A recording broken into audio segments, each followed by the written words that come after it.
150 रुपए बिकने वाली मैच लीव कर दो, इनकी माँ को चौथो में जोत की। कि मैं डांस करवा लूं, मैं ये करवा लूं, तुम्हें डांस का बहुत शौक है ना, तो तुम ले आओ किसी को डांस करवाओ उसको यहाँ पे लाके।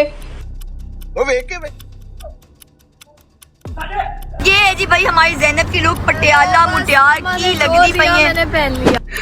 सबका जिन्होंने बहुत सपोर्ट किया, स्पेशली माय हस्बैंड। हम लोगों को पता है कि अभी अरूब मामा और बाबा ने जो है हमारी ये वाली लुक नहीं देखी।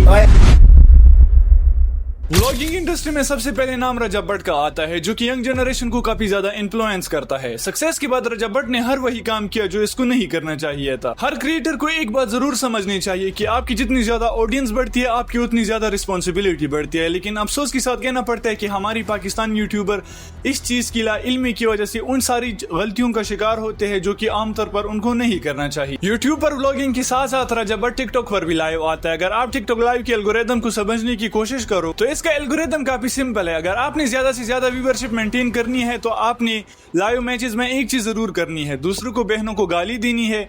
जब वो मैच हार जाए तो उसको कहना है कि आपने डांस करना है, दुपट्टा नहीं रखना है, जाके आपने शावर लेनी है। तो ये जितनी भी गलीज चीजें होती है ये सारी आपको टिकटॉक लाइव के ऊपर देखने को मिलेगी। और रजब भट्ट ने इन चीजों की कसर नहीं छोड़ी। वो जैसी लाइव के ऊपर आ गया तो उसने कहा कि अगर दूसरे क्रिएटर कर रहे तो रजब भट्ट क्यों नहीं करेगा।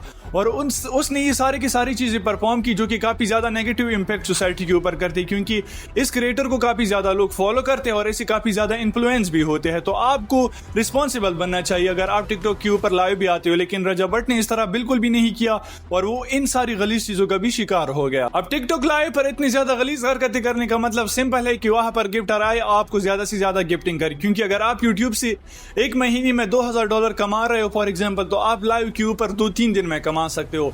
तो एक चीज काफी सिंपल है कि लोग यहाँ पर डॉलर कमाने के चक्कर में अपनी इज्जत और सेल्फ रिस्पेक्ट को देते हैं। इस्लाम और ब्लॉगर का आपस में दूर दूर तक कोई रिलेशन नहीं है, क्योंकि इस्लाम जिन चीजों को मना करता है डेली लाइफ की जितने भी ब्लॉगर होते हैं उन सारी चीजों को परफॉर्म करते हैं। अगर हम रजब भट्ट की इस बेस पर बात करें तो वो आके सॉन्ग शूट करता है और दूसरे प्रोड्यूसर के गानों को प्रमोट करता है। अगर इस्लाम में गानों के बारे में बात की जाए तो उसको काफी सख्ती से मना किया गया कि आपने सुनना भी नहीं, क्योंकि ये गाने हराम होते हैं इस्लाम में। लेकिन हमारे रजब भट्ट साहब एक तो शिया रिलीजन से ताल्लुक रखते हैं जो कि मुहर्रम के दिनों में फूट फूट कर रोते हैं, लेकिन आम दिनों के ऊपर वो आके गानों को प्रमोट करते हैं, उनमें एक्टिंग करते हैं और वो हीरोइन के साथ वो सारी गलीज मूवमेंट को कैप्चर करता है जो कि इस्लाम में सख्ती से मना है। तो एक चीज का हम इसे काफी क्लियर अंदाजा लगा सकते हैं कि पैसे और फेम के लिए ये बंदा कुछ भी कर सकता है, चाहे उसके लिए इस्लाम को कुर्बान करना पड़े या अपनी सेल्फ रिस्पेक्ट को कुर्बान करना पड़े। डेली लाइफ ब्लॉगिंग की बात चल रही हो और अगर हम एस्ट्रोलॉजी की बात ना करें तो सरासर नाइंसाफी होगी। इनकी वायरल होने का रीजन सिंपल एक ही है और वो है इनका जेंडर मींदी अर्गल। और पाकिस्तानी अवाम कितनी तरसी हुई है वो तो आप इनकी सब्सक्राइबर देकर अंदाजा लगा सकते हो। फेम और सक्सेस के बाद इन सिस्टर की ड्रेसिंग स्टाइल काफी ज्यादा चेंज हो गई है। औरत होते हुए भी आप अगर इस्लाम के अंदर हो तो आपको एक चीज का काफी ज्यादा ख्याल रखना चाहिए कि आपको अपनी बॉडी को पूरे पर्दे के साथ ढकनी चाहिए, क्योंकि आप फीमेल इन्फ्लुएंसर हो। लेकिन नहीं, ये सिस्टर यूरोप स्टाइल से इतनी ज्यादा इन्फ्लुएंस हुए कि वो सारी की सारी उसी तरीके की ड्रेसिंग करते हैं जो कि काफी ज्यादा बोल्ड रहती है।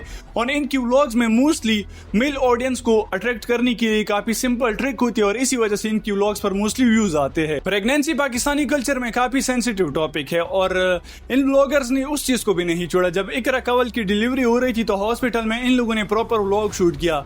जितनी भी डिलीवरी होती हुई उसको पेन हो रहा था, उसके जितने इमोशन थे, वो जब रो रही थी तकलीफ की वजह से, तो इसके हस्बैंड ने कैमरा उसके मुंह पर पकड़ा हुआ था और उन सारी सीन्स को प्रॉपर शूट कर रहा था। इस तरह लग रहा था जैसे कि ये कोई फिक्शनल मूवी चल रही है और यहाँ पर फेक डिलीवरी कि जो केस चल रहा है और वो प्रॉपर इसका हस्बैंड कैमरामैन बना हुआ था और उन सारी चीज़ों को रिकॉर्ड कर रहा था। तो इवन अगर ये टॉपिक हमें स्कूल में भी पढ़ाए जाते तो उसको काफ़ी कोडिंग वर्ड्स दी जाते ताकि स्टूडेंट को ऑकवर्ड ना लगे, क्योंकि ये काफ़ी ज़्यादा सेंसिटिव टॉपिक है। लेकिन इन ब्लॉगर ने क्या किया कि वो सारी चीज़ें एक ब्लॉग के तौर पर अपने ऑडियंस के सामने पेश किए। देखने के बाद मुझे इस तरह लग रहा था कि सुन पाकिस्तानी कल्चर में व्लॉगिंग के नाम पर एक ऐसी चीज़ें ऑडियंस के सामने रिप्रेजेंट की जाएगी जो कि बाद में मैं नहीं कहता कि हम अपने बच्चे को यूट्यूब का यूज़ करने देंगे, क्योंकि अगर इन जैसे कंटेंट क्रिएटर आगे आएंगे तो हमें नहीं लगता कि छोटे बच्चों के हाथ में मोबाइल और यूट्यूब यूज करना सेफ होगा। डेली व्लॉगिंग में हमारे पास जो थर्ड के साथ है वो है डकी भाई। पाकिस्तान में फैमिली व्लॉगिंग सिर्फ फैमिली दिखाने तक महदूद नहीं रही, बल्कि हर छोटी चीज को कंटेंट बनाया जाता है जो कि आमतौर पर कंटेंट होती ही नहीं। डकी भाई पहले जिन चीजों को खुद रोस्ट करता था, आजकल सारी की सारी चीजें उनके कंटेंट का हिस्सा बन गई है। लाइक की कुर्बानी की ईद के लिए आप बकरा खरीद ली तो उसके ऊपर 10 व्लॉग आते हैं। एक का टाइटल होता है कि आज हमने बकरा खरीद लिया, दूसरे का टाइटल होता है कि आज हम बकरे को घास खिला रहे। Bro are you serious? मतलब कि आपकी 10 मिलियन फॉलोअर है और आप उनके सामने ये चीजें रिप्रेजेंट कर रहे हो कि हमने बकरा खरीदा और हम उसको घास खिला रहे हैं। बट डकी भाई की आप जितने भी व्लॉग देख लो तो भाई के पास कोई स्क्रिप्ट होता ही नहीं है कि व्लॉग में करना क्या होता है और मैंने नेक्स्ट कंटेंट अपलोड कौन सा करना होता है। अगर आप ऑडियंस को कहते हो कि मैंने एंटरटेनमेंट करनी है तो ब्रो एंटरटेनमेंट की काफी ज्यादा तरीके उसके ऊपर आप चैलेंजिंग व्लॉग बना सकते हो, काफी खूबसूरत तरीके होते हैं। इवन आपसे अगर इतनी मेहनत नहीं होती तो चैट जीपीटी आपके पास है, आप उसके ऊपर सर्च करके आपको बढ़िया सी कंटेंट आइडिया दे सकती है। पास्ट में हमने एक और चीज देखी थी कि जरा जब्बट और डकी भाई का कोलैब हुआ था जिसमें छोटी भाई को किडनैप किया गया डकी भाई के और उसके ऊपर काफी ज्यादा व्लॉग्स हमें देखने को मिले। मीन आप ऑडियंस के सामने क्या प्रमोट करना चाहते हो कि पाकिस्तान में किडनैपिंग करना कितना इजी है, आप राह चलते किसी भी बच्चे को उठा सकते हो।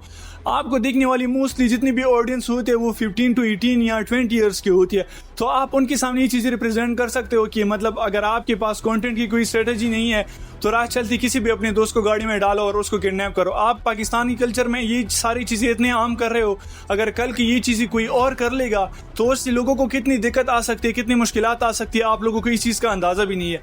मीन अगर आप लोगों ने फन या एंटरटेनमेंट के लिए कुछ करने हैं तो उसके लिए काफ़ी ज़्यादा और भी चीज़ें, ना कि आप किडनैपिंग के ऊपर व्लॉग्स बनाओ और उसको इस तरीके से रिप्रेजेंट करो कि हाँ पाकिस्तान में ये चीज़ें काफ़ी ज़्यादा नॉर्मल हो रही है। तो मीन ये ऑडियंस के सामने और इंटरनेशनली तौर पर पाकिस्तान की काफ़ी ज़्यादा नेगेटिव रेपुटेशन इस चीज़ों से बिल्ड होती है। डकी भाई की अगर हम स्टोरी की बात करें तो यहाँ पर हमें एक वर्स्ट चीज़ देखने को मिलती है कि ये मतलब अपनी ऑडियंस के साथ लॉयल है ही नहीं। अगर आप क्रिएटर हो तो आपकी फर्स्ट रिस्पॉन्सिबिलिटी होनी चाहिए कि आप अपनी ऑडियंस के साथ लॉयल हो। मतलब जिन लोगों की वजह से आप बने हो आप उनको कभी भी धोखा नहीं दे सकते। आपने यहाँ पर कोर्स तैयार किया और आपने इन लोगों को ये ख्वाब दिखाना शुरू किया कि आप 10 या 20 दिन में आपके पैसे डबल करके देंगे। मीन अब हमारा कोर्स परचेज कर लो, आप लोग सारी वो चीज़ें कर पाओगे जो हम कर रहे थे। मीन आप काफ़ी ज़्यादा मुझे मतलब समझ नहीं आती कि आप अपनी ऑडियंस को किस तरीके से लूट रहे होते हो। कोर्स सेलिंग पाकिस्तान में ये काफ़ी ज़्यादा नॉर्मल हो चुकी है और यहाँ पर मोस्टली आपको यूट्यूबर ही देखने को मिलेंगे कि इन जैसी चूमों को आके प्रमोट करते हैं, जैसे रजब भट्ट है जो ज़रा को प्रमोट करता है, अनस अली को प्रमोट करता है, डकी भाई ने इन सारे लोगों को प्रमोट किया। मीन इन लोगों का एक प्रॉपर सर्कल चलता रहता है कि ये अपनी ऑडियंस को कैसे बेवकूफ़ बना रहे हैं और उसको ज़्यादा से ज़्यादा किस तरीके से लूटना है, बजाय ये कि अपनी ऑडियंस के साथ लॉयल और रिस्पॉन्सिबल रहे। ये लोग ऑडियंस को लूटने की कोशिश कर रहे हैं।